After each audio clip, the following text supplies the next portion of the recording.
A very, very dear friend of mine who unfortunately very recently passed away once stressed to me the importance of fear and using fear to inspire us to achieve our own personal optimum levels of success. I hope that to not just teach you about the values that are important to me, but hopefully in some small way inspire you to take on your own values that allow you to rise up and challenge your fears and anxieties. And for me, as I travel and grow in my life, the values I really carry with me are self-acceptance, open-mindedness, and spontaneity. Living in a society where we kind of ask people to sweep mental illness under the rug really affected me as a child, especially growing up with depression, anxiety, and numerous different kinds of trauma. And so I was never really sure how I was supposed to view myself or how other people viewed me. And one of my favorite authors, Haruki Murakami, once wrote in his book, one of his books, "You can hide memories, but you can't erase the history that produced them." So the object I have today to represent self-acceptance is my paint jar, because I like to think of all the memories in my life as a color in this jar. Some are more glamorous than others, some are kind of funky and dark, but no matter the juxtaposition of the color, it is still my life and deserves to be cherished no matter. But with self-acceptance, we kind of have to keep an open mind, not just towards ourselves, but towards the world and other people around us.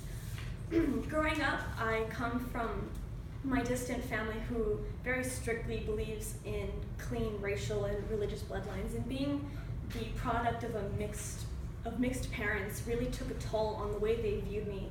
And just without even getting to know me, they really heavily resented who I was and what I stood for. And so in turn, I really resented them for not even trying to get to know who I was as an individual. And in high school, I started to realize that I didn't like feeling that way, and I didn't have a way to put that feeling into words until I read a really wonderful book called Damien by Herman Hesse. And in Damien, he writes, "If you hate a person, you hate something about him that is part of yourself. What isn't part of ourselves doesn't disturb us."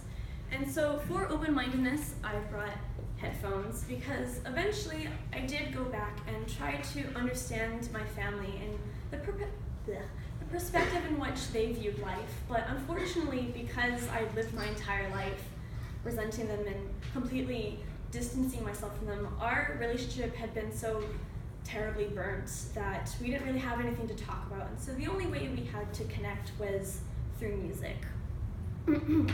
And with self-acceptance as like a personal shield and open-mindedness as my sword, I feel ready to tackle spontaneity every day, because while it is a value that I very dearly cherish, it gives me a great deal of anxiety all of the time. My parents told me growing up to always live my life on a schedule, and so actually if you see me walking around or in class, I always have my nose in my planner, because I have to make sure I'm prepared for every single moment of my day, every step, every thing that I do, everything has to be ready. And so coming to college was very difficult for me because it forced me to really open my eyes and understand that I live in a universe where life is not predictable, and I kind of have to deal with it. And so for spontaneity, I brought my roller skates. Because roller skates, on a metaphorical sense, remind me that sometimes in life you just kind of have to roll with it. And sorry for the dad joke.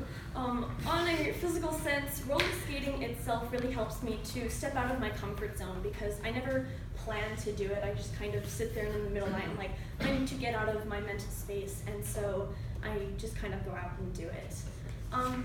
At the end of the day though, every value that I learn in my life is needs to be equally cherished, but none are quite as personal to me as self-acceptance, open-mindedness, and spontaneity.